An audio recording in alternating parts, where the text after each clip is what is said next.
అడవికి పక్కనే ఉండే ఒక గ్రామంలో కింకిని అనే ఒక చిన్న ఆవు పిల్ల ఉండేది. కింకిని చాలా అందంగా ఉండేది, చాలా అల్లరి చేస్తూ ఉండేది. అరే ఉదయం అయిపోయిందా? నేనిప్పుడు లెగవాలి.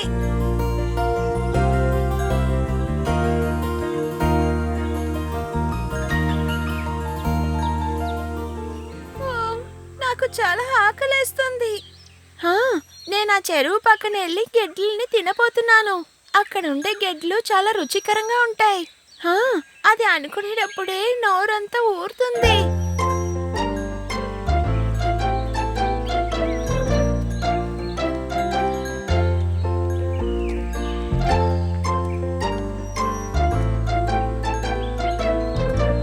కింగిని, ఆగు, ఒంటరిగా వెళ్ళకు, నేను వస్తాను.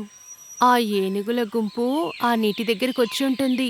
ఒంటరిగా వెళ్ళడం ప్రమాదం. అదంతా ఏవి కాదమ్మా, నేను చూసుకుంటాను. హా, ఏం చెయ్యాలి? వీడు చెప్పిన మాట వినడం లేదు.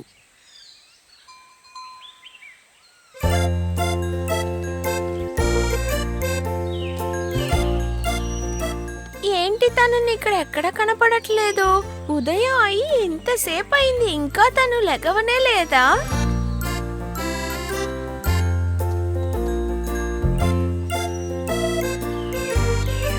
ఏంటి వాడు ఇక్కడ కూడా కనపడట్లేదు? నేను మెదలకుండా వాడి ఇంటికి వెళ్ళి వాడిని తీసుకొస్తాను. ఆ చిన్న ఆవుదూడ కింకిని, కుంజన్ అనే ఒక చిన్న చీమ, ఇద్దరు మంచి స్నేహితులు. మిత్రమా, మిత్రమా, బయటికి వస్తావా? మనం ఇప్పుడు బయలుదేరాలి. ఓహో, తెల్లారిపోయినట్టుంది. అరే, ఏంటిది కింకిని? ఉదయాన్నే నువ్వు ఎక్కడికి వెళ్తున్నావు? త్వరగా నాతో రా, నాకు బాగా ఆకలి వేస్తుంది. నేను చెరువుకెళ్ళి అక్కడ ఉన్న వాటిని తినాలి. అయితే నువ్వు త్వరగా వెళ్ళి గడ్డిని తినేసి తిరిగి వచ్చేసాయి, ఎందుకంటే నేను నిన్ననే భోజనం మొత్తాన్ని భద్రపరిచాను. అలా అంతా నువ్వు చెప్పకూడదు. నువ్వు రానని చెప్పేదంతా తప్పు. ఖచ్చితంగా ఏనుగులు గుంపులుగా వచ్చుంటాయి. అందులోనూ మనియన్ ఏనుగు చాలా మోసమైనది. అది ఎప్పుడు నన్ను చూసినాను నన్ను వెంటాడుతూనే ఉంది. అది ఎప్పుడు నన్ను గడ్డిని తిననేనివ్వట్లేదు. అది మాత్రం కాకుండా అది కడుపు నిండా తినకుండా ఆకలితోనే ఉంటుంది. ఆ, అలాగా. కానీ నీతో పాటు వచ్చి నేను ఏం చేయాలి చెప్పు? నువ్వు ఊరికే నా కూడా నుంచుంటే చాలు. అది కాకుండా నేను గడ్డి తినేటప్పుడు ఆ చెరువుని చూస్తూ గమనిస్తే చాలు. అది చెరువు నుంచి బయటికి వచ్చే లోపల తినేసి అక్కడి నుంచి చాలా దూరం వెళ్ళిపోదాం. ఓ, అదా విషయం. అయితే నేను వస్తాను. తరువాత ఆ ఆవు ఇంకా చీమ ఇద్దరు కలిసి నీటి వైపు వెళ్లారు. ఇలా చూడు, ఆ మణి అనే ఏనుగుని మనం అంత సులభంగా వెళ్ళనివ్వకూడదు. అది గడ్డి తినడం లేదు, అలాగే నిన్ను కూడా తిననివ్వడం లేదు. ఇది చాలా తప్పు కదా. హా, నువ్వు చెప్పేది కూడా సరైన విషయమే. కానీ మనం ఆ ఏనుగుతో పోట్లాడితే ఆ బాధింపు మనకే ఎక్కువగా ఉంటుంది. ఏనుగులన్నీ చాలా శక్తివంతంగా ఉంటాయి. మన వల్ల ఎప్పుడూ వాటిని ఓడించలేము. అందుకని ఆ మనియన్ ఏనుగు చాలా గర్వంతో ఉంటుంది. తన అహంకారాన్ని ఈరోజు నేను చూస్తాను. ఆ ఏనుగుతో అంతా నువ్వు పోట్లాడలేవు. నువ్వు చాలా చిన్నదిగా ఉంటావు కదా. ఆ ఏనుగు తన కాలుని నీ మీద పెడితేనే నువ్వు నలిగిపోతావు డబాల్. మిగతావన్నీ నీకే తెలుసు. అవును, చూడ్డానికి నేను చిన్నదాన్నే, కానీ నేను కూడా నిజంగా చాలా విషయాల్ని చెయ్యగలను. సరేరా, ఆ పెద్ద ఏనుగుని నీ వల్ల ఏం చేయగలుగుతావో చూద్దాం. నువ్వలా చూస్తూ ఉండు, నీకు నేను ఏం సాయం చేయగలనో ఈరోజు చూపిస్తాను. కానీ నువ్వు చెప్పేది వినడానికే నాకు చాలా భయంగా ఉంది. నువ్వేమీ భయపడకు.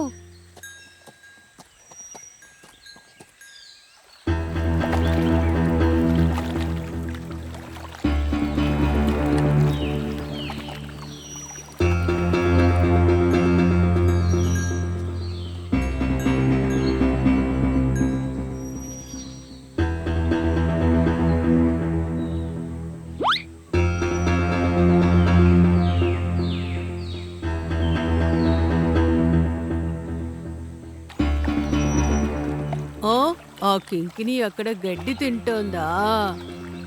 ఈరోజు దానికి ఇంత ధైర్యం ఎక్కడి నుంచి వచ్చింది? నేనిక్కడుండడం అది గమనించలేదా?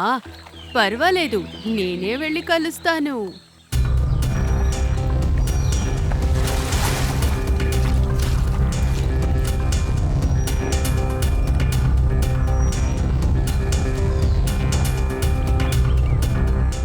అరెరే, ఆ ఏనుగు మనల్ని చూసేసింది. ఇప్పుడు ఏం చెయ్యాలి? నువ్వు అస్సలు భయపడకుండా కడుపు నిండా గడ్డిని తిను. నేను ఎంత గట్టిగా అరుస్తున్నాను, అయినా అవి నన్ను పట్టించుకోవడం లేదు. నేను వాటిని పట్టించుకోవాల్సిందే.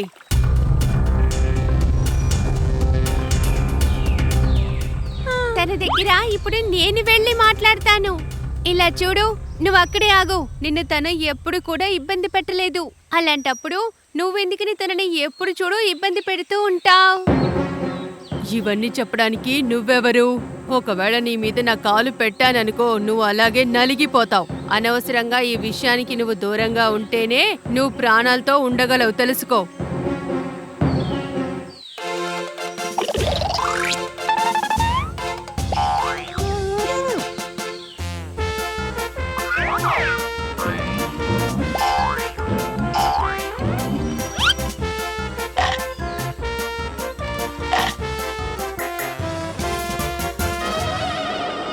ఓ కుంజా, నాకు చాలా నొప్పెడుతోంది.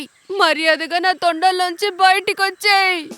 ఆహా, నేను ఎప్పటికీ బయటికి రాను. నువ్వు చేసింది తప్పని ఒప్పుకొని తనని క్షమాపణ అడిగేంత వరకు నేను అసలు బయటికి రాను. కుంజా, వద్దు కుంజా, నేనిక ఎప్పటికీ తనని ఇబ్బంది పెట్టను. దయచేసి నువ్వు బయటికి వచ్చేసాయి.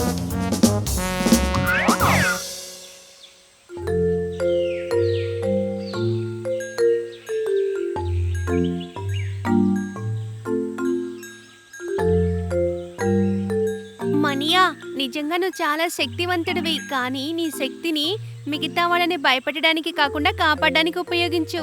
ఎందుకంటే నీ శక్తిని మిగతా వాళ్ళకి సాయం చేయడానికి ఉపయోగిస్తేనే నీకు మంచిది. ఆ తర్వాత ఎప్పుడూ ఆ మనియన్ అనే ఏనుగు ఎవ్వర్నీ ఇబ్బంది పెట్టలేదు.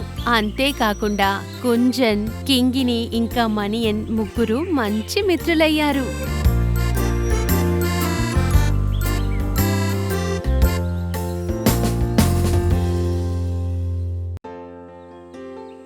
విచ్చు ఇంకా వాళ్ళ బామ్మ అమ్మిని ఒక చిన్న అందమైన గ్రామంలో నివసిస్తూ ఉండేవారు. వాళ్ళిద్దరూ చాలా సంతోషంగా జీవిస్తూ ఉండేవారు. ఆ బామ్మ దగ్గర 2 ఆవులుండేవి. అలాగే ఒకరోజు వాళ్ళ బామ్మ ఇంకా చిన్న పిల్లాడు కిచ్చు ఆవుకి నీళ్లు పెడుతూ ఉన్నప్పుడు, ఇలా చూడు నాన్న కిచ్చు, అక్కడ ఉన్న ఆవుకి గడ్డి వేసిరా నాన్న. సరే బామ్మ.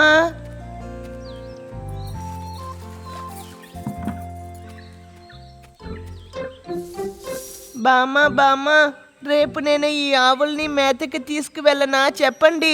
మళ్ళీనా? నిన్ననే కదా నాన్న వెళ్ళావు. పర్వాలేదు బామ్మ, రేపు కూడా నేను వెళ్తాను. సరే అయితే, నువ్వు నిజంగానే చాలా బుద్ధివంతుడివే. నీకు నీళ్ళల్లో ఆడుకోవాలి కదూ. లేదు బామ్మ, నేను నీటిలో అంతా ఆడను. అబద్ధం ఆడకు. బామ్మ దగ్గరే అబద్ధం ఆడుతున్నావు నువ్వు. ఆకలితో ఉన్న ఒక భిక్షగాడు ఊర్లో భిక్షాటన చేస్తూ వాళ్ళ దగ్గరికొచ్చాడు.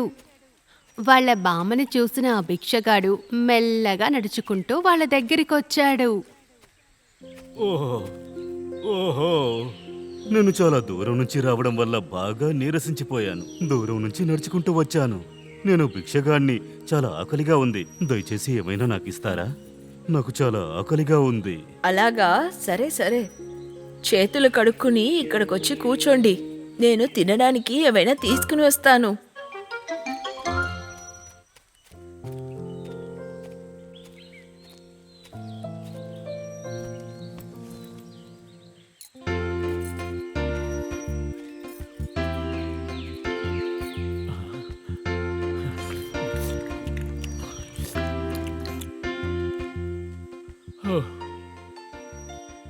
మీకు చాలా కృతజ్ఞతలమ్మా.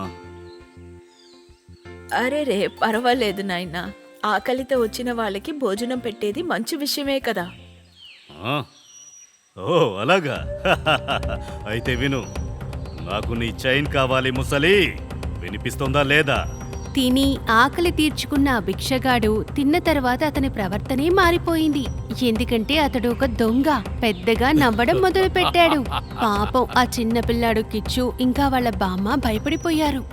వద్దండి, మమ్మల్ని ఏమి చేసేయకండి. మేము సాధారణమైన మనుషులు. అలాగా, అయితే నీ దగ్గరున్న నగలు చైను ఇవ్వు. బామ్మ ఇది కవరింగే కదా, కానీ బంగారం అంతా జాగ్రత్తగా ఉనిందని నా దగ్గర చెప్పారు కదూ. ఏంటి? అయితే నకిలీ చైను నాకిచ్చి మోసం చేయాలని చూస్తున్నావా? నన్ను చూస్తుంటే అమాయకుడిలా ఉన్నానా? ఆ గది ఎక్కడుంది? తప్పుకోండి.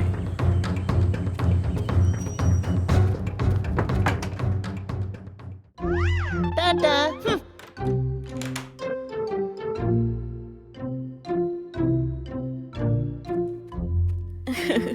బామ్మ ఒక బుద్ధివంతుడైన మనవడు. రా, మనం వెళ్ళి అందరినీ పిలుచుకుని వద్దాం. అరే ఆగండి బామ్మ, అతను 2 రోజులకి ఏం తినకుండా ఉంటాడు. ఆ తర్వాత పిలుద్దాం. సరిగ్గా చెప్పావు. మనం అతనికి భోజనం పెట్టిన తర్వాతే ఆయన అసలు రూపం మనకి తెలిసింది. అవును బామ్మ, మనం వాడికి ఒక పాఠం నేర్పించే తీరాలి. తన తెలివితేటలతో కిచ్చు వాళ్ళ బామ్మని తనని కాపాడుకున్నాడు. ఆ భిక్షగాడు 2 రోజులు ఆకలితో ఆ రూంలోనే ఉండిపోయాడు. ఆ భిక్షగాడికి తాగడానికి నీళ్లు కూడా లేవు. తరువాత వాళ్ళ బామ్మ ఊరి ప్రజలందర్నీ తీసుకొచ్చి ఆ భిక్షగాడిని ఊరి నుంచి బయటికి పంపించేశారు. ఆ తర్వాత ఆ భిక్షగాడు మళ్ళీ ఎప్పుడూ ఆ ఊరు వైపుకి రానే లేదు. చాలా సంవత్సరాల క్రితం ఒక చిన్న గ్రామంలో రాము అనే పేరు గల ఒక వ్యక్తి ఉండేవాడు. అతని దగ్గర చాలా కోళ్లుండేవి.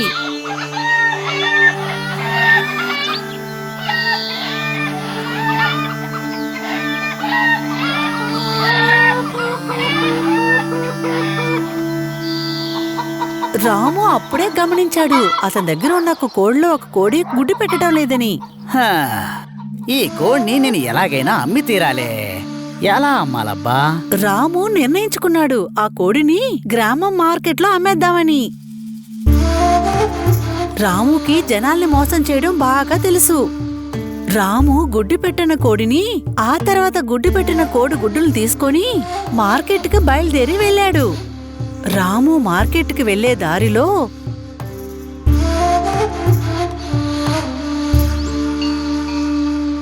హా, ఎవరు తను? హౌరా బార్బర్, ఎక్కడి నుంచి వస్తున్నారు? నన్ను ఏమని చెప్పమంటావు రాము? నేను గ్రామంలో ఉన్న సంతకి వెళ్ళి తిరిగి వస్తున్నాను. ఏంటి విషయం? నేను ఈ ఆవుని అమ్మడానికి సంతకి వెళ్ళాను. కొద్ది కాలంగానే ఇది పాలు తక్కువగా ఇస్తోంది. అందుకే దీన్ని కొనడానికి ఎవరు ఇష్టపడటం లేదు రాము.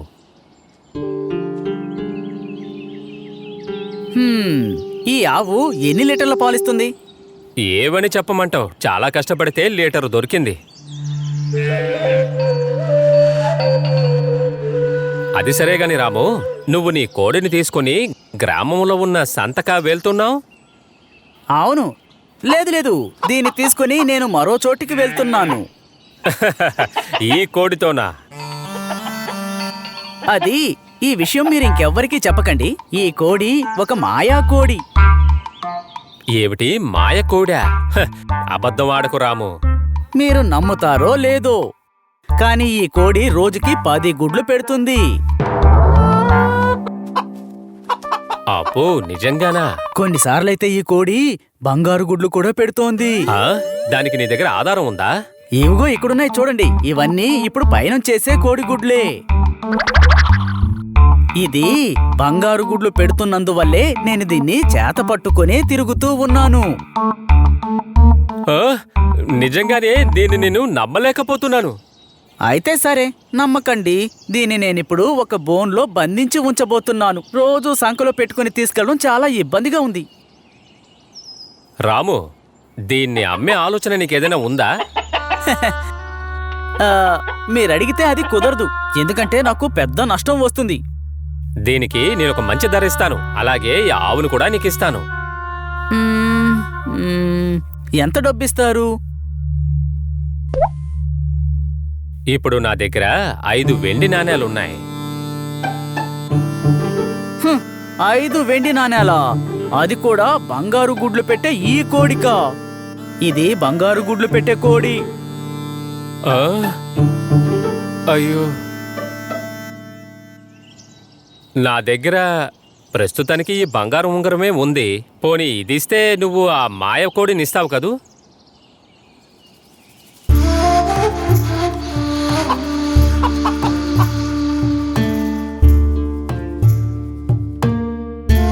నిజంగా ఇతను ఒక పెద్ద మూర్ఖుడు.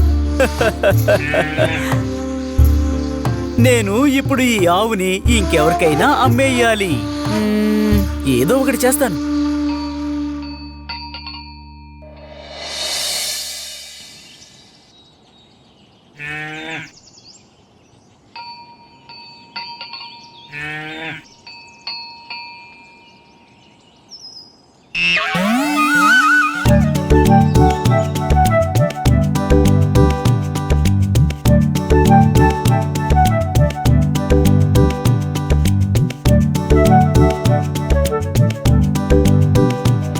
ఏంటి రాము, నువ్వు ఆవు కూడా పెంచడం ప్రారంభించావా? ఇదిగో, ఇదేమీ మామూలు ఆవు కాదు. ఈ ఆవు పాలు చాలా స్వచ్ఛమైనవి. అలాగా? అది మాత్రమే కాదు, ఇది రోజుకి 30 లీటర్ల దాకా పాలిస్తుంది. కొన్ని సమయాల్లో అయితే 40 లీటర్లు కూడా ఇస్తుంది. నువ్వేమంటున్నావు? 40 లీటర్లు పాలిస్తుందా? అవును, మొదట్లో నేను కూడా ఈ విషయం నమ్మలేకపోయాను. ఈ ఆవు నాకు 30 లీటర్ల పాలని రోజు ఇచ్చి చూపించింది కూడా. అలాగైతే మరి పాలెక్కడా? నేను దాన్ని మార్కెట్లో అమ్మేశాను.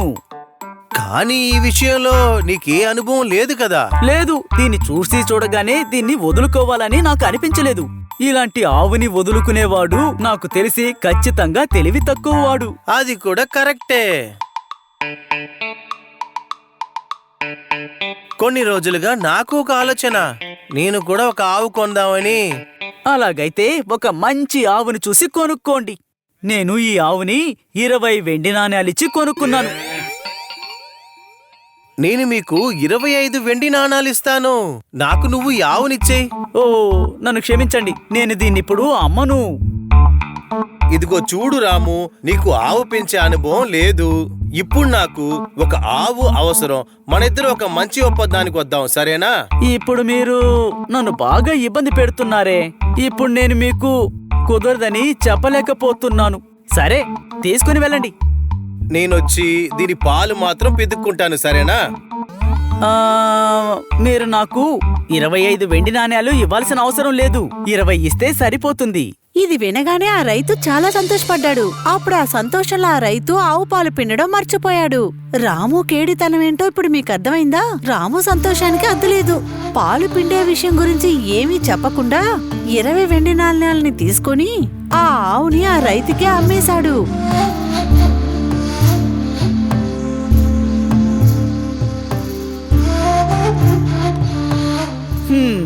ఈ రోజు చాలా సంతోషంగా గడిచింది. ప్రతిరోజు ఇలాగే ఉంటే బాగుంటుంది. ఏ రైతైతే ఆవును కొనుక్కొని వెళ్ళాడో ఆ రైతు ఆవుకి ఎక్కువగా మేతని వేశాడు. కాని ఆ రైతు సంతోషం చాలాసేపు ఆగలేదు. మరుసటి రోజు ఆవు దగ్గర పాలు పిండడానికని వెళ్ళేటప్పుడు ఏమైందంటే, ఏంటి ఇలా అయిపోయింది? ఏం చేయాలి ఇప్పుడు? ఆ రాము మొన్న మోసం చేశాడు. 30-40 లీటర్లు పాలిస్తున్నాడు, కానీ 2 లీటర్లు కూడా రాలేదే. ఈ ఆవును కొనే ముందే మీరు ఆలోచించుకొని ఉండాలి. ఆవుని కొనేశాను, నన్ను మోసం చేసేశాడు. మళ్ళీ ఆవునైతే ఆడు తిరిగి తీసుకోడు. ఇదైతే నిజం. ఒకసారి మనం వెళ్లి గ్రామాధికారిని కలుద్దామా? అది కూడా కరెక్టే. నేను వెళ్ళి వెంటనే వచ్చేస్తాను. ఆ రైతు గ్రామాధికారిని కలవడానికి వెళ్ళాడు.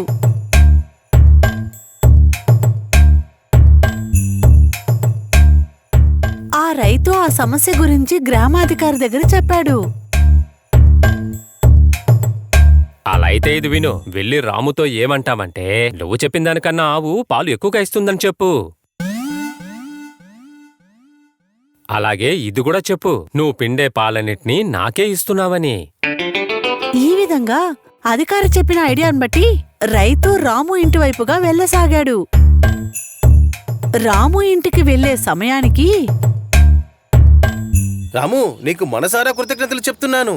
ఎందుకంటే నేను నా కుటుంబము నీ ఆవు వల్ల తప్పించుకున్నామప్పా. అలాగా? అవును రాము, ఆ ఆవు రోజు 40 లీటర్లు పాలిస్తుంది కదా. నేను ఆ పాలు మొత్తం మన గ్రామ నాయకుడికే ఇస్తున్నాను. సరే రాము, నేను బయలుదేరుతాను, తర్వాత కలుద్దాం.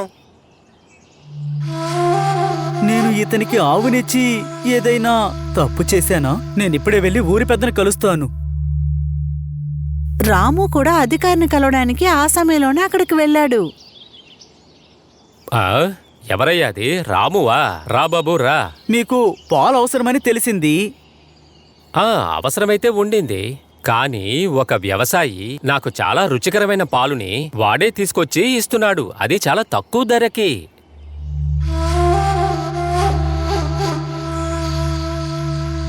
అబ్బా, ఇప్పుడు నేను ఏం చేయాలి? ఊరి పెద్ద అబద్ధం చెప్పరు అంటే ఆ రైతు చెప్పిందంతా నిజమేనన్న మాట. రాముకి చాలా బాధ కలిగింది. రాము అప్పుడు రైతు ఇంటి వైపుగా వెళ్ళాడు.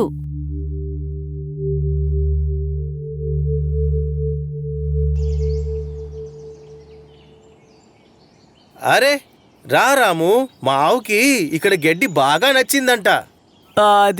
అది ఏంటంటే నేను ఈ ఆవుని తిరిగి తీసుకెళ్దామని వచ్చాను.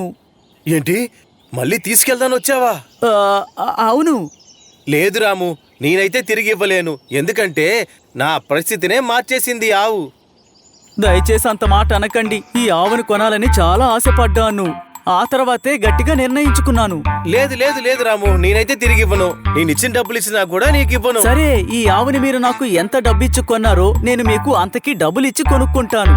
ఆలోచిస్తే నీ బాధ నాకు అర్థం అవుతుంది. సరే, నాకేమిస్తావో చెప్పు. మీరు నాకు ఎన్నిచ్చారు? ఖచ్చితంగా మీరు నాకు 20 వెండి నాణేలు ఇచ్చారు. బదులుకి నేను 30 ఇస్తాను.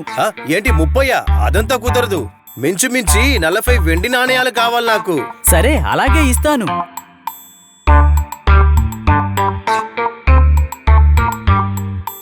డబ్బు ఎక్కువైతే ఏంటి, దానికి తగ్గ లాభం కూడా ఉంది కదా. వెళ్ళు రాము, వెళ్ళు. ఏ గుంటనైతే నువ్వు తవ్వావో అదే గుంటలో పడ్డావు నువ్వు.